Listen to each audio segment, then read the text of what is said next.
buenos días, muy buenas tardes o quizás muy buenas noches, estimado oyente, según sea la hora y el país donde se encuentre. Reciba nuestro característico saludo pastoral al inicio del programa, de quien les habla, el pastor bautista Nikos Ricoy, y de parte del equipo de trabajo del Ministerio Tinajas que elabora cada semana este programa para usted, emitiendo desde aquí en Valencia, España.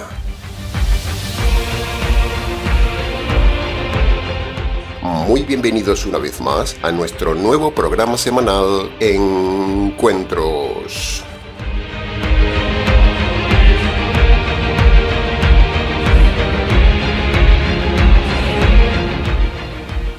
Estamos ya, estimado oyente, en un nuevo programa de la serie del estudio de la primera carta de Pedro. Estamos aquí con usted con todo el corazón. Entramos ya en la recta final del estudio de la carta de Pedro, que llegará hasta los días previos de Navidad.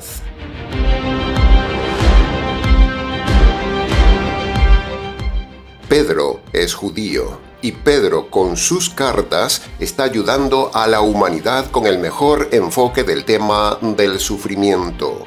Nosotros, que estamos enseñando este tema, también estamos aprendiendo. El tema del sufrimiento es el segundo tema más importante de la vida de una persona, estimado oyente.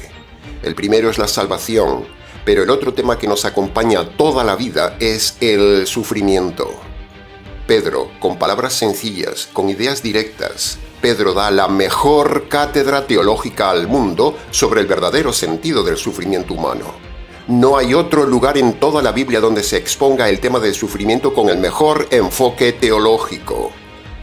Pedro es pobre en capacidad lingüística. Pedro es pobre en estudios. Pero Pedro es el más rico expositor del sufrimiento en toda la Biblia. Fíjese qué contraste. Toda la humanidad, todos hemos sufrido o vamos a sufrir mucho en esta vida. Nadie escapa nunca del sufrimiento. Cada niño que nace viene irremediablemente a sufrir. Nadie se libra del sufrimiento, es una ley universal. Por lo tanto, cada padre y madre cristiano debería tener muy claro esto del sufrimiento y tenerlo como obligada lección de vida para ayudar a sus hijos a enfrentar correctamente el sufrimiento. Todos los padres que se llaman cristianos deberían inculcar a sus hijos desde pequeños temas indispensables para la vida. Por ejemplo, primero, deberían enseñar a sus hijos desde pequeños a manejar correctamente el tema del dinero. Segundo, es necesario que los padres enseñen correctamente la verdadera sexualidad a sus hijos desde pequeños. Tercero, todos los padres, por supuesto, deberían enseñar a sus hijos la verdadera salvación. Y cuarto, hablando del tema de hoy, todos los padres deberían enseñar correctamente a sus hijos el enfoque bíblico del sufrimiento. Si usted prepara a sus hijos correctamente en estos 4 temas indispensables, usted garantizará a sus hijos una mejor calidad de vida moral, espiritual, personal y física, y sus hijos sufrirán menos en la vida. Piénselo y empiece hoy mismo a enseñar a sus hijos estos 4 temas.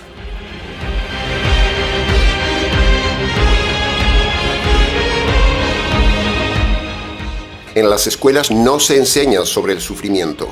En las iglesias no se enseña correctamente cómo enfrentar el sufrimiento. El mundo solo enseña cómo escapar del sufrimiento y vivir la buena vida.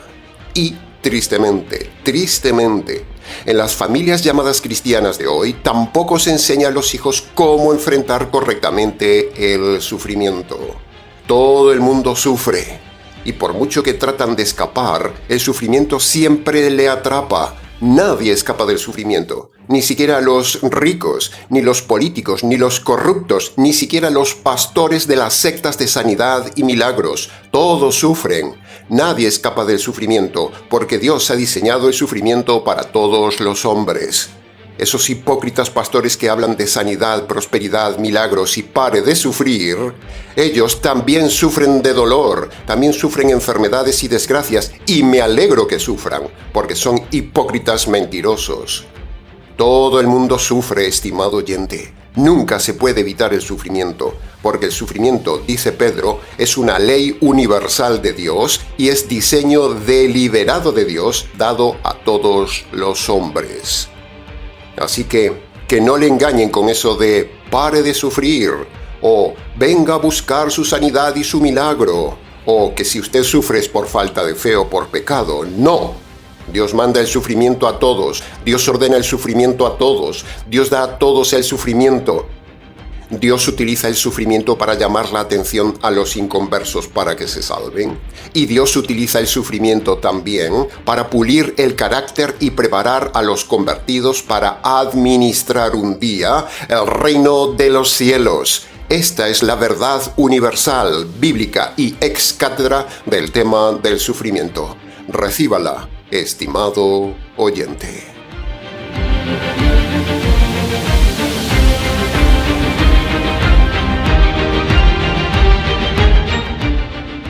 Todas las iglesias, sin excepción, todas enfocan el sufrimiento de una manera espiritualmente equivocada.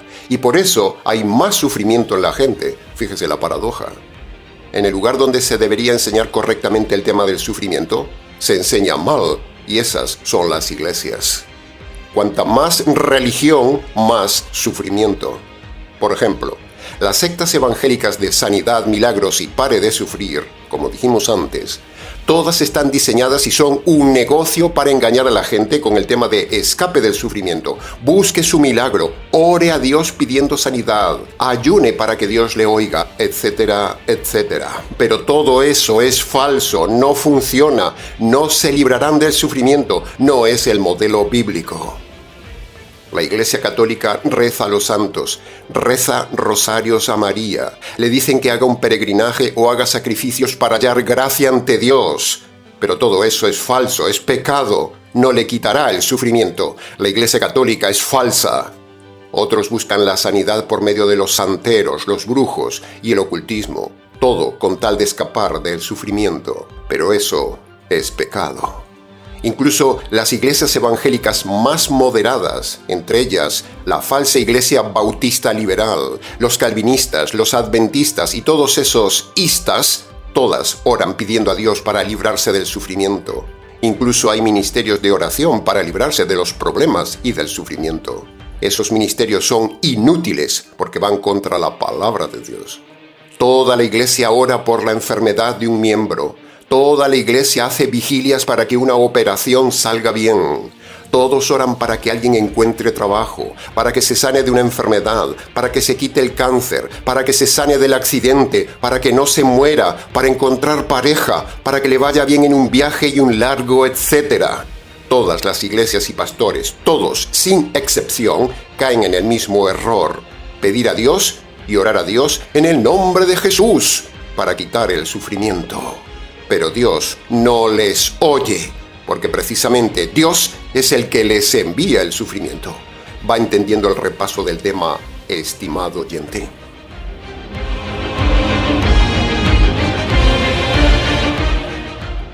No pida a Dios nunca librarse del sufrimiento, porque es Él el que le envía el sufrimiento. Si usted pide quitar el sufrimiento a Dios, eso es pecado, es rechazo, es rebelión, es ir contra la voluntad de Dios, porque es Dios el que envía, permite y utiliza todo sufrimiento, toda prueba, injusticia, aflicción, dolor, enfermedad y desgracia para su bien. Usted tiene que entender esto, estimado oyente. Por lo tanto, no pida nada a Dios. Haga lo que pueda por solucionar el tema, pero no pida nada a Dios, porque si usted no se ha convertido por medio del Evangelio, Dios le envía y le enviará varios sufrimientos para que usted reflexione, reaccione y busque la salvación. Ahora, si usted se ha convertido por medio del Evangelio, el sufrimiento se lo envía a Dios para pulir su carácter y prepararlo para el reino de los cielos. Sea como sea, convertido o inconverso, no ore nunca para quitarse el sufrimiento. Es pecado. Asuma el sufrimiento porque Dios no le responderá. Acuérdese del ladrón malo de la cruz. Por mucho que pidió al Señor sacarlo del problema, el Señor no le respondió nunca nada. Ese es el modelo universal. Orar por salir del sufrimiento no vale de nada. Dios no le escucha. no rece, no ore, no ayune, no haga sacrificios, no pida nunca a Dios por salir de una prueba. ¿Se da cuenta del tema? Ese es el verdadero enfoque del sufrimiento. Un enfoque que no le enseña a nadie en ninguna iglesia. Ni los católicos, ni los adventistas, ni los calvinistas, ni mucho menos los pentecostales. Tampoco los bautistas liberales, ni los mormones, ni los mesiánicos, ni los rabinos. Nadie enseña el tema del sufrimiento como lo enseña el Ministerio Tinajas, basado en las enseñanzas de Pedro.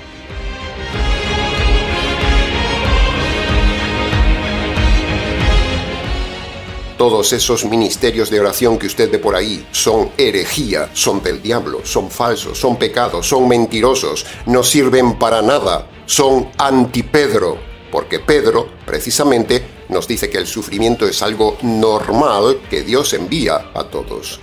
Recuerde lo que hemos estudiado en 1 de Pedro, capítulo 4, versículo 12.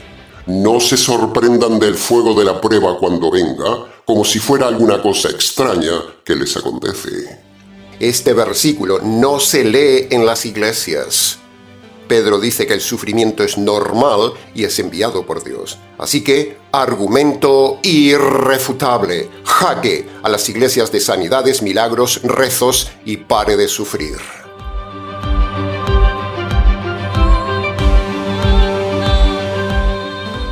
Pero, pastor, si tengo un sufrimiento, entonces significa que no puedo ir al médico, no puedo tomar medicinas, no puedo operarme, no puedo intentar sanarme de alguna forma.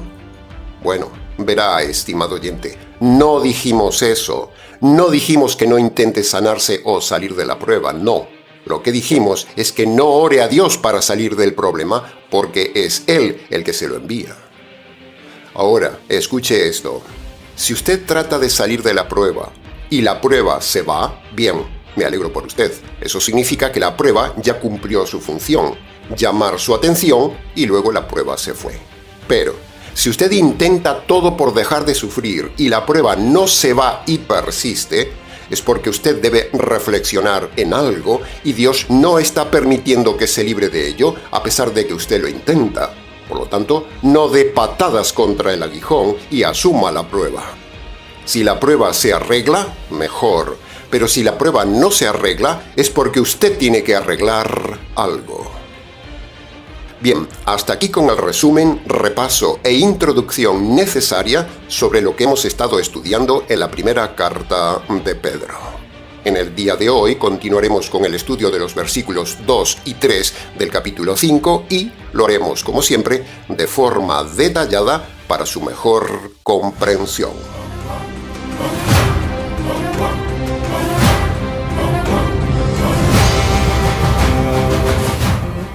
Entremos entonces en el análisis, comentario y enseñanzas de los versículos 2 y 3 que lo estudiaremos en bloque y lo leeremos en lenguaje latinoamericano y parafraseado. Dice así: Cuiden el rebaño que Dios ha puesto en sus manos, no por obligación, sino con buen ánimo, no por ambición de dinero, sino con buena disposición, no con abuso de poder sobre las almas, sino siendo ejemplo para ellas. Punto número 1. Pedro, en el versículo 1, había usado el término ancianos, que es un término masculino, y aquí dice que cuiden de la iglesia. Por lo tanto, uniendo los dos versículos, por la ley de la gramática y la ley de la inferencia, Pedro enseña que el liderazgo de la iglesia queda totalmente descartado para las mujeres. El liderazgo de la iglesia es solo para hombres, lo dice aquí Pedro. La mujer en el Nuevo Testamento nunca es líder, ni anciana, ni pastora. Por lo tanto, por mucho que le pese a las feministas, toda mujer pastora, mujer sacerdote, ministra, rabina o cualquiera de esa calaña de mujeres rebeldes están en pecado, porque Pedro y Pablo enseñan radicalmente que el liderazgo es solo para hombres. Dios no creó a la mujer para liderar. Dios creó a la mujer para ayudar. Se lo repito. Dios no creó a la mujer para liderar. Dios creó a la mujer para ayudar. Pero esto no entra en la mente enferma de las feministas cristianas, que de cristianas no tienen nada. Cristo nunca nombró mujeres para el liderazgo, ni los apóstoles tampoco, estimado oyente. Y con esto que decimos, no somos machistas, somos bíblicos, punto. Jaque a las mujeres feministas, líderes y pastoras del día de hoy. Todas están en pecado.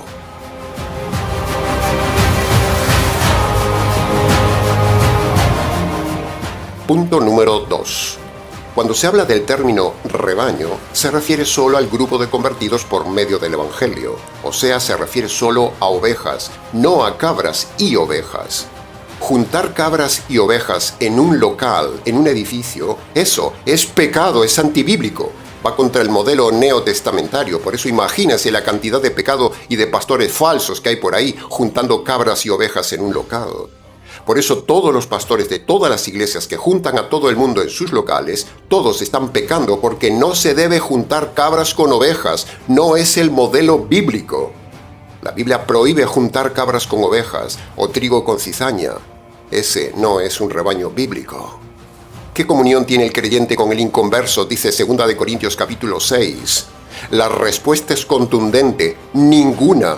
Pero los lobos, los falsos pastores, sacerdotes y rabinos, negociantes de la religión, juntan cabras y ovejas, porque eso es mejor para su negoción. El mismo pastor del cielo, el Señor Jesús, separa las cabras de las ovejas, como se muestra en Mateo capítulo 25, versículo 32 y 33. Ahí vemos cómo el Señor mismo separa las cabras de las ovejas. Pero los pastores modernos de hoy juntan las cabras con las ovejas porque eso es mejor negocio para ellos, aunque esas ovejas no son ovejas.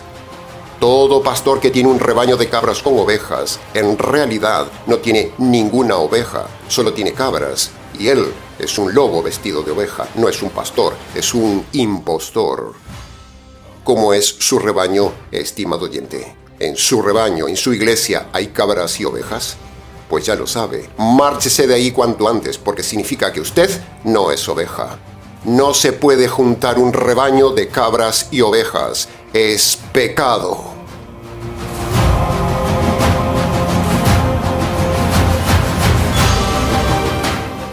Punto número 3.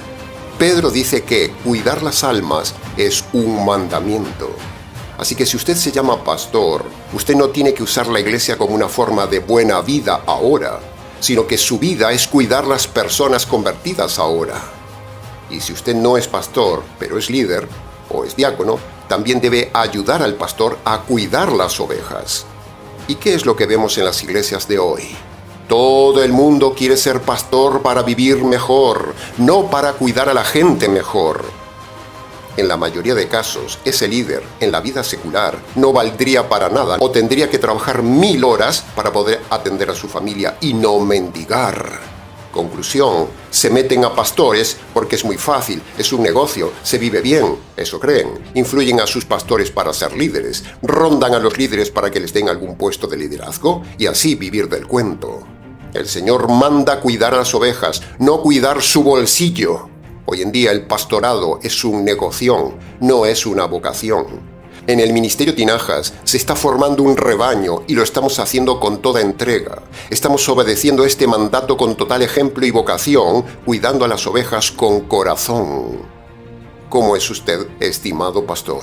¿Es un pastor o es un mercenario? ¿Cómo es su pastor, estimado oyente? Si su pastor no le está apacentando, no le está cuidando, su pastor no es un buen pastor, es un vividor. Nosotros somos servidores, cuidadores, pastores, no lobos, depredadores. Cuidamos a las almas con el corazón, tal como dice aquí el Señor por medio de Pedro.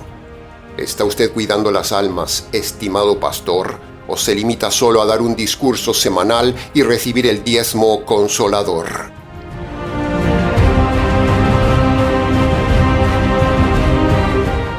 Punto número 4. En este pasaje se habla también de algunos principios fundamentales y actitudes que debe tener un pastor de una congregación, y eso lo vemos por medio de 3 contrastes que nos da Pedro en el pasaje. Primer contraste, dice, no por fuerza, sino voluntario. Si usted lo hace por obligación o por interés, usted no es pastor, usted es un vividor. Por cierto, ¿cómo le trata su pastor? ¿Cómo le habla su pastor? ¿Cómo le atiende su pastor, estimado oyente? Y si usted le escribe o le llama, ¿cómo le responde? ¿Cuándo le responde? ¿Cuánto le responde? ¿Le responde seco, frío y al tiempo? ¿Le responde a regañadientes argumentando que está muy ocupado? ¿O sencillamente no le responde nunca? ¿Le atiende corriendo o le atiende con buen corazón, como es su pastor, estimado oyente? Segundo contraste. Pedro dice, no por dinero, sino por vocación. Un pastor natural de campo no pasa el sufrimiento que pasa por las ovejas por dinero, no, sino por vocación y por amor a las ovejas. Jesús llamó mercenarios a los que están solo por dinero cuidando el rebaño. ¿Qué mueve a su pastor al pastorado? ¿Su corazón, la vocación o el negoción? Todos sabemos la cantidad de lobos que hay detrás del dinero en el día de hoy, detrás del diezmo, del chantaje de que si no da, le está robando a Dios y un largo etcétera. En el canal tenemos un vídeo titulado El diezmo como excusa para los ladrones y le dejamos abajo el link en la descripción del vídeo. La Iglesia Católica ha montado su imperio por el chantaje del dinero. Todas las sectas y religiones cristianas actuales, todas sin excepción, tienen relación de forma deshonesta con el tema del dinero. En cambio, el Ministerio Tinajas es transparente, ejemplar, lo fundamos con nuestro propio dinero. El Ministerio Tinajas no compra terrenos, no compra locales, no hace negocios, no construye edificios, no compra carros, no invierte en bolsa. El Ministerio Tinajas vive de la voluntariedad de la gente. No cobramos, no chantajeamos, no vendemos nada, no tenemos monetizado el canal, sino que vivimos tal como dice la Escritura. Vivimos al día y vivimos de la voluntad de la gente, dando ejemplo, como dice Pedro.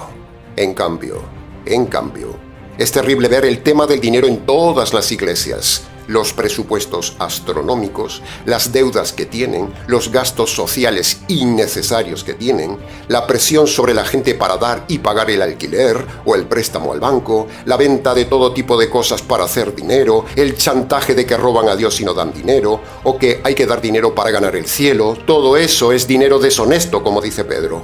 Todo eso es mentira, todo eso es negocio, todo eso es pecado.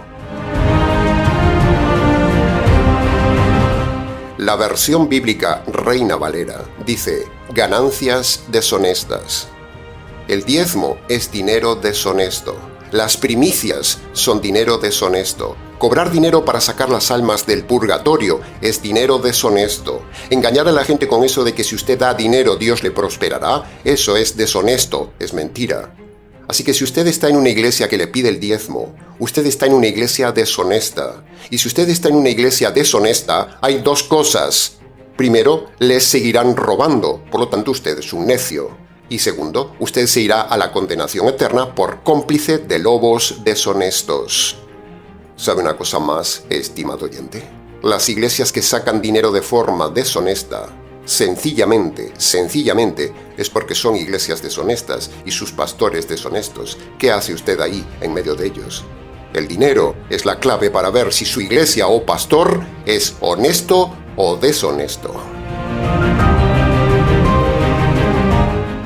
El diezmo es la excusa para robar a la gente. No hay ni una sola iglesia en todo el Nuevo Testamento que diera el diezmo, ni una. Los apóstoles nunca exigieron, ni pidieron, ni chantajearon a la gente para dar el diezmo. El diezmo era solo para los judíos, punto. Era solo para Israel, para los sacerdotes. Pero hoy en día no hay sacerdocio, no hay templo. El diezmo no es para la iglesia. Si usted da el diezmo, a usted le están robando deshonestamente y usted está pecando por ingenuo, por seguirle la corriente a los lobos, porque usted está haciendo algo que Dios no le manda y porque usted está tirando el dinero que Dios le da. El pasaje de Mateo capítulo 23, versículo 23, que usan los lobos para presionarle a usted a dar el diezmo y justificar que Jesús mandó el diezmo, ese texto es manipulado, está fuera de contexto, porque ese pasaje está dicho por Jesús estando aún bajo el régimen del antiguo pacto, porque Jesús lo dijo antes de su muerte, por lo tanto ese pasaje fue dicho en el antiguo pacto. Pero resulta que después de la muerte de Jesús ya no hay que dar el diezmo porque empieza un nuevo pacto y el nuevo pacto anula el diezmo, anula el ayuno, anula las vigilias, anula cumplir el sábado. Jesús, después de la resurrección, no mandó guardar el sábado ni dar el diezmo a sus discípulos. Si el diezmo y guardar el sábado fueran temas tan importantes, ¿usted no cree que Jesús se lo hubiera recordado a sus apóstoles antes de la ascensión? Pero el hecho de que Jesús no nombrara nada de diezmos ni de sábado antes de subir al cielo, eso muestra que no era importante. Jesús dijo que solamente había que predicar el Evangelio. Eso muestra y demuestra que en Jesús no estaba enseñar el diezmo, el ayuno o el sábado. Es pura lógica. Todas esas iglesias que exigen guardar el sábado, ayunar y dar el diezmo son iglesias deshonestas, mentirosas, falsas y son iglesias del diablo. Punto. Jaque a los ladrones deshonestos del diezmo. Y el tercer contraste que dice Pedro es: como servidores, no como dictadores. El pastor es líder, pero no autoritario. No lidera con dominación o con despotismo o con mala actitud tiránica, no. Y de esto saben bastante las sectas de los mormones, los dictadores testigos de Jehová y la dictadora Iglesia Católica, que ha ejercido su poder papal dictatorial por siglos de forma tiránica, inquisitorial, torturadora e incluso asesina en España y en Latinoamérica. Aquí en España, siendo jóvenes, hemos vivido la tiranía de la Iglesia Católica, dominando todo, encarcelando incluso a gente no católica, prohibiendo tener la Biblia y prohibiendo reuniones de personas no católicas, o incluso matando gente. De esto de la tiranía y despotismo que denuncia Pedro sabe mucho también la tiránica Iglesia reformada, con Calvino a la cabeza, enviando a la hoguera a sus opositores doctrinales. De eso no se habla en las iglesias calvinistas de hoy, pero usted lo tiene documentado en Internet. De eso sabe mucho también Lutero, escribiendo atrocidades contra los judíos, que luego desembocó en el holocausto nazi. Pero nada de esto quieren oír hablar los calvinistas reformados, hipócritas. Ahí tiene también el tiránico mundo musulmán religioso asesino actual, con el caso de Israel. En cambio, fíjese el contraste. Fíjese en Pedro, un judío. Pedro nos anima a todo lo contrario del mundo tiránico religioso árabe. Pedro nos anima a ser líderes mansos, servidores y no tiranos.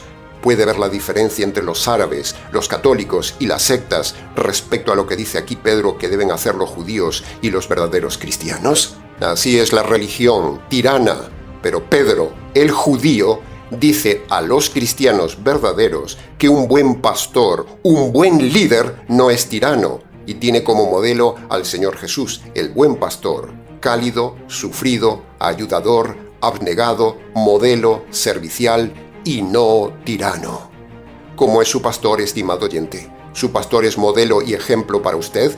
¿O su pastor es una vergüenza para usted?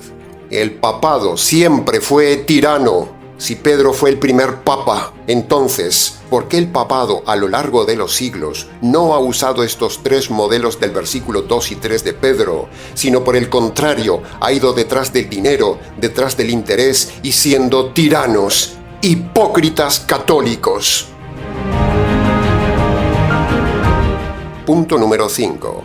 Dice el texto: el rebaño de Dios. No dice el rebaño del pastor Nikos Ricoy, no. No dice la grey del apóstol, no. No dice la grey de un determinado líder carismático, no.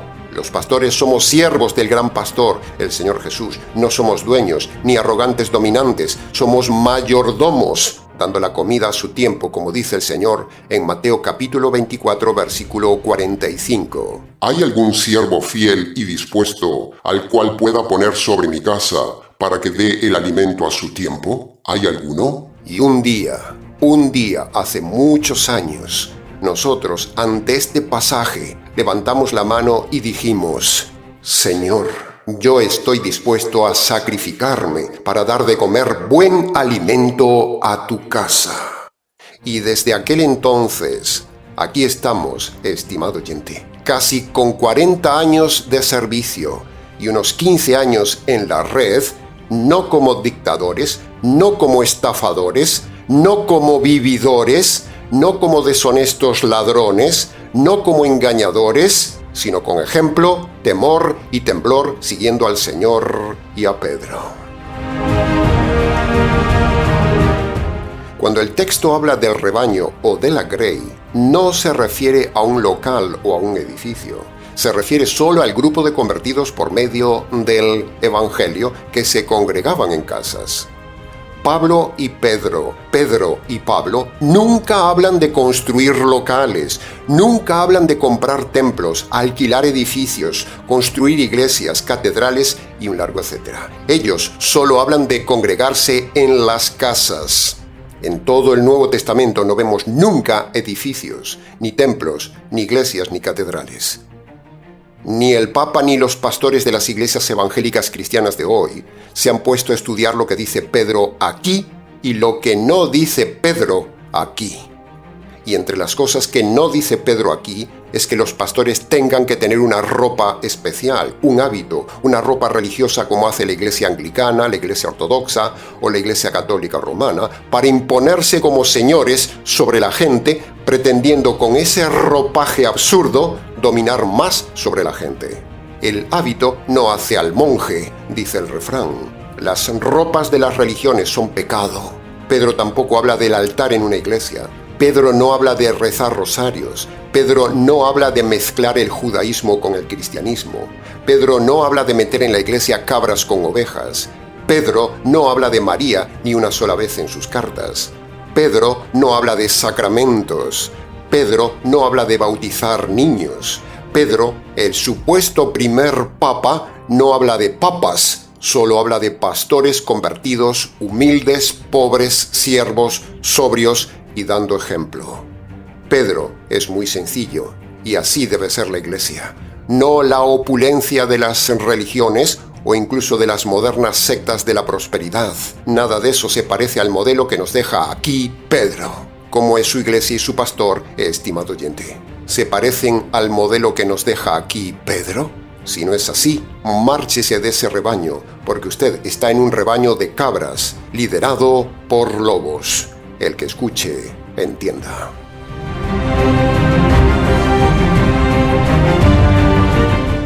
Punto número 6. El pasaje nos dice que Dios es el dador del rebaño. El rebaño no es tuyo ni mío, estimado pastor. Dios es el dueño y el dador del verdadero rebaño a los verdaderos pastores convertidos. Hay miles y millones de personas y pastores no convertidos que tienen rebaños, pero no son rebaños, son pocilgas, no son rebaño de Dios. Este pasaje de Pedro muestra el mayor privilegio que puede tener un hombre, el más alto honor de un hombre y la tremenda responsabilidad de un hombre de Dios. Es el honor de llevar el Evangelio y el honor de cuidar y formar las almas a la imagen del Señor del Evangelio. Qué honor inmerecido nos ha dado el Señor, estimado oyente. Confiarnos lo más precioso del universo, el Evangelio y las almas por las cuales el Hijo de Dios fue destrozado bajo la ira de Dios y la justicia divina. Esta es la visión correcta que nos da Pedro cuando nos sumergimos en el pasaje de Pedro. El rebaño no es para inflar estadísticas, no es una audiencia para alimentar el ego, y mucho menos un rebaño es una fuente de riqueza personal. Cuidado con eso, estimado pastor que me escuchas, porque darás cuentas a Dios de lo que haces si te llamas pastor. Si solo están ahí para esquilar y para no alimentar, si solo están ahí para dominar y no para servir, si solo están ahí para enriquecerse y no para empobrecerse por las ovejas, sepan ustedes, pastores falsos, que están profanando el don de Dios y usted no escapará al juicio de Dios. El rebaño no es una propiedad, es una custodia, es una administración. Piénselo. Quizás usted no es pastor, es un vividor, un religioso, un aprovechado, pero no tiene alma ni vocación de pastor. Un pastor se parece a Pedro y al gran pastor, el Señor Jesucristo.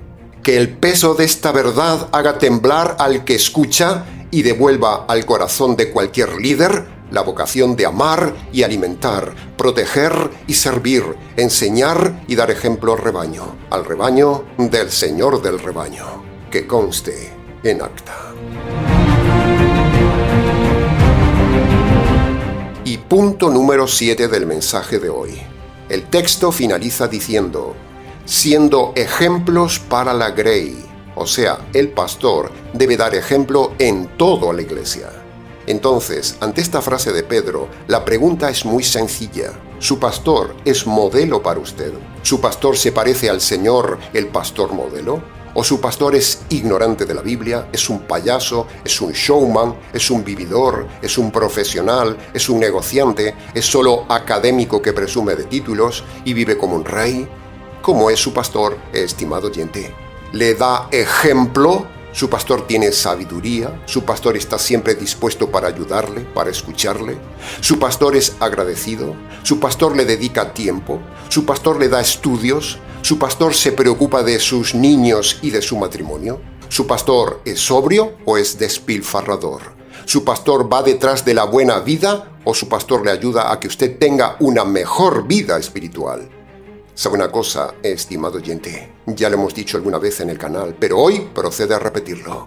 Nosotros no tenemos ningún título académico universitario, no tenemos máster, no tenemos diploma ni certificados de estudios de universidad cristiana. Tampoco tenemos títulos de institutos bíblicos, ni de escuelas teológicas, ni nada de nada. No tenemos ningún título, pero somos maestros y enseñamos a otros maestros. La evidencia lo demuestra. Vanidad, no. Ejemplo y objetividad. El ministerio Tinajas no está fundado sobre titulitis ni sobre el dinero. Está fundado sobre el estudio de la palabra de Dios y sobre la sobriedad para ser ejemplo ante los demás. Otra pregunta. ¿Cómo llegó su pastor al pastorado? ¿Usted lo sabe? ¿Se lo ha preguntado alguna vez? ¿Quién lo puso como pastor? ¿Sabe una cosa más, estimado oyente? En tiempos de pruebas, de dolor, de soledad, de sufrimientos de la gente, de hambre espiritual, de necesidad de cobijo espiritual, las ovejas necesitan un pastor modelo, un hombro confiado, una referencia sólida, pero a la vez cálida. Las ovejas necesitan alguien preparado, sabio, dispuesto, abnegado, estudiado, no interesado. Las ovejas necesitan a alguien que sea como el modelo de Cristo, el buen pastor. En el día de hoy, cualquiera es pastor, pero alguien tiene que ser un referente correcto de buen pastor. Un buen pastor tiene que haberlo en algún lugar. El pastor debe buscar y cuidar a la oveja, pero, escuche bien lo siguiente. La oveja también debe buscar al pastor.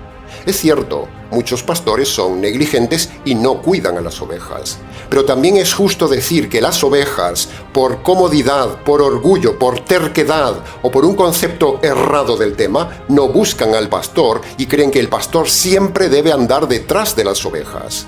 Si una oveja necesita del pastor, debe berrar y debe llamar al pastor. Se trata de equilibrio, se trata de que el pastor vele por las ovejas, pero también se trata de que las ovejas, si necesitan algo, busquen al pastor o se reporten al pastor para dar paz al pastor. No solo el pastor debe buscar a la oveja, sino que la oveja también debe buscar al pastor y reportarse ante el pastor. El pastor que no busca a la oveja es un mal pastor. Pero la oveja que no busca al pastor también es una mala oveja o es una cabra. El que escuche, entienda. Bien, le hemos enseñado cómo es el verdadero pastor y el pastorado bíblico, así que ahora le toca a usted. Examine si su pastor o líder cumple estos requisitos de Pedro como un buen pastor, o su pastor es un lobo y usted un borrego. El que escuche, entienda.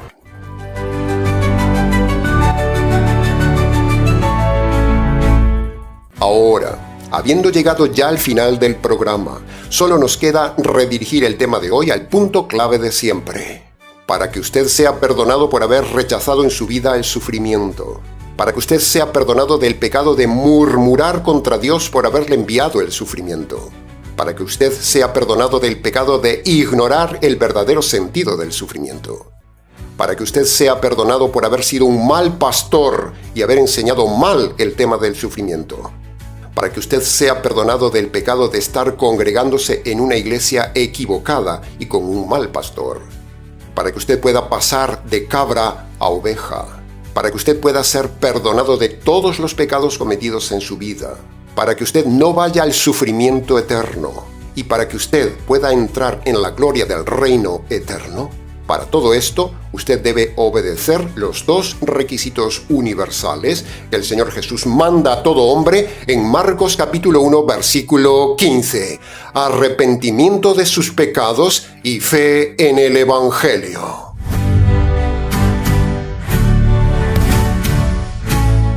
Ahora, antes de terminar el programa, queremos recordarle dos cosas, estimado oyente. Primero, no se olvide de ayudar este mes al Ministerio Tinajas.